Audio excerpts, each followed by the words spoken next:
Hello everyone, welcome to your channel in rational English classes. आप लोगों का बहुत बहुत स्वागत है रेशनल इंग्लिश क्लासेस में।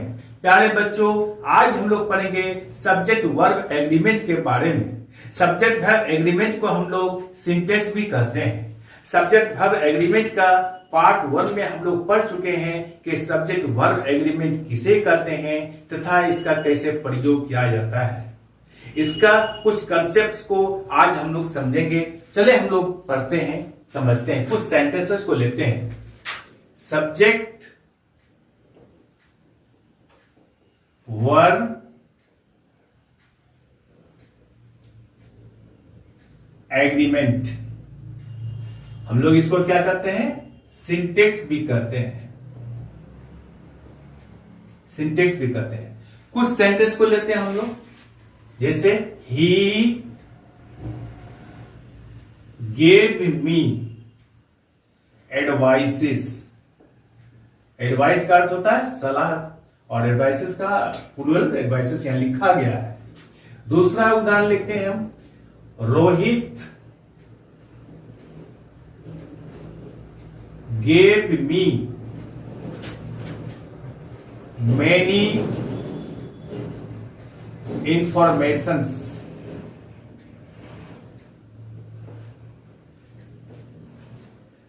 तीसरा एग्जांपल लेते हैं हम लोग, आई हैव मैनी वर्क्स टुडे। अब इस पर हम लोग चर्चा करेंगे। ही गेव मी एडवाइसेस, उसने मुझे बहुत सारी सलाहें दी। Rohit gave me many information, और रोहित ने मुझे बहुत सारा यानी मैनी अनेक बहुत इंफॉर्मेशन दिया, सूचनाएं दी।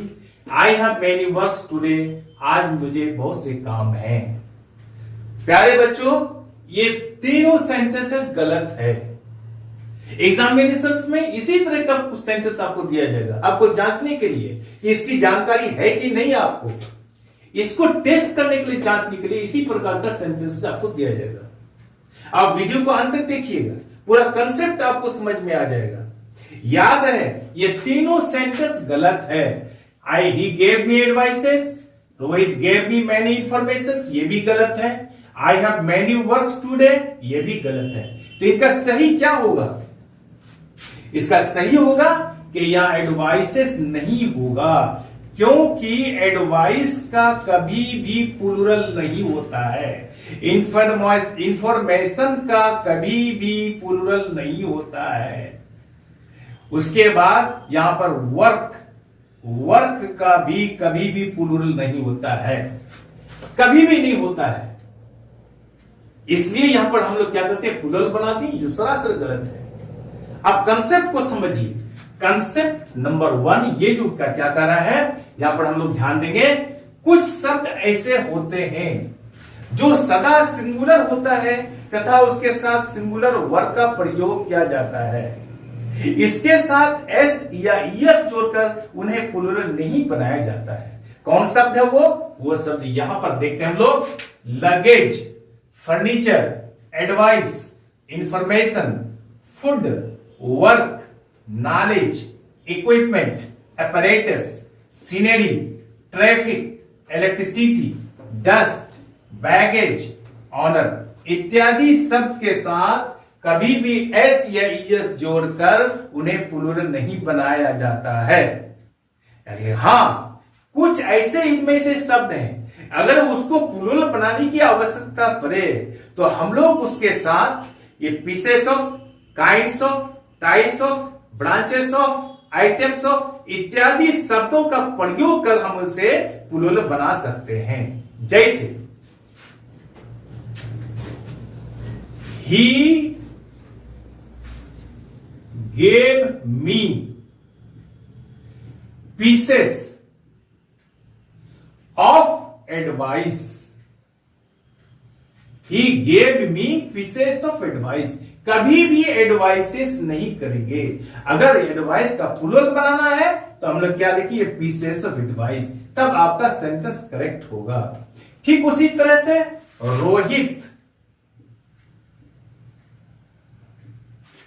gave me pieces of information, कभी भी इंफॉर्मेशन नहीं लिखेंगे। That's all. अब इसको हम लोग समझते हैं, वर्क के बारे में सुनते हैं। I have pieces of work today. हम लोग कभी भी वर्क्स नहीं लिखेंगे। याद रहे, वर्क का प्रयोग वर्ग के अर्थ में भी होता है, वर्ग के रूप में भी होता है और नाउन के रूप में भी होता है। जब वर्क का प्रयोग वर्ग के रूप में होता है तो उसका अर्थ होता है वर्क मतलब काम करना। अगर वर्क का प्रयोग नाउन के रूप में होता है तो उसका अर्थ होता है काम। अगर एक काम है या एक से अधिक काम है तो हम एक से अधिक काम रहेगा तो वर्ड्स लगाकर उनके एस लगाकर उनके प्लूरल नहीं बनाएंगे। क्या बनाएंगे हम लोग? I have pieces of work today. हां, कभी कभी वर्क के साथ एस का प्रयोग किया जाता है। जब वर्क के साथ एस का प्रयोग प्लूरल बनाकर उसको प्रयोग किया जाता है तो उसका अर्थ होता है कीर्तिमान। जैसे तुलसीदास जी ने बहुत सारी पुस्तकें लिखी हैं, उनकी सारी पुस्तकें कीर्तिमान के रूप में उपस्थित है। तो हम इस तरह से लिख सकते हैं, हिज वर्क्स आर मेमोरेबल। यहां पर वर्क के साथ एस का प्रयोग किया गया है, तो यहां पर एस का जो प्रयोग किया गया है, वर्क्स जो हुआ है, इसका अर्थ कभी भी काम नहीं होगा, बल्कि क्या होगा? यहां पर कीर्तिमान के रूप में प्रयोग हुआ है, उसका अर्थ कीर्तिमान है, इसलिए यहां पर प्लूरल वर्ड का प्रयोग किया गया है। Am I clear? अब हम लोग आगे की कंसेप्ट को लेते हैं।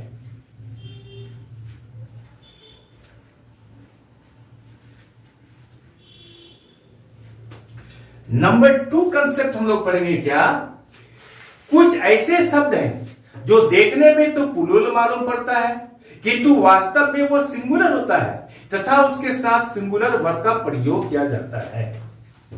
जैसे हम लोग कहते हैं कि news, wages, innings, measures, wickets, nums, billiards, athletics, linguistics, phonetics इत्यादि बहुत सारा शब्द है। सबके साथ एस का प्रयोग किया गया है। वो फिर भी वो क्या है? सिंगुलर है, क्योंकि एक ही चीज के बारे में वो बताता है। वो कौन सा शब्द है? जैसे हम लोग यहां पढ़ते हैं नंबर 2 में, news, wages, innings, measures, wickets, नम्स, the United States, Algiers, Athens, Wales, physics, mathematics, classics, phonetics, statistics, linguistics, athletics, billiards, politics इत्यादि सारा शब्द सिंगुलर है तथा इसके साथ सिंगुलर वर्ड का प्रयोग किया जाता है। जैसे उदाहरण के लिए हम लोग कहते हैं physics is an easy subject,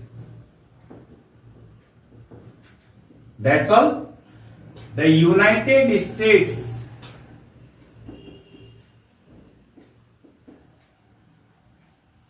is a rich country। क्योंकि यूनाइटेड स्टेट्स हम लोग बोलते हैं अमेरिका को, एक देश है, इसलिए वर्ब यहां पर सिंगुलर होगा। इज अ रिच कंट्री, धनी कंट्री है, धनी देश है। अब यहां पर यहां एक बात गौर करने की बात है, सोचने की बात है। और एग्जांपल लेते हैं हम लोग, पॉलिटिक्स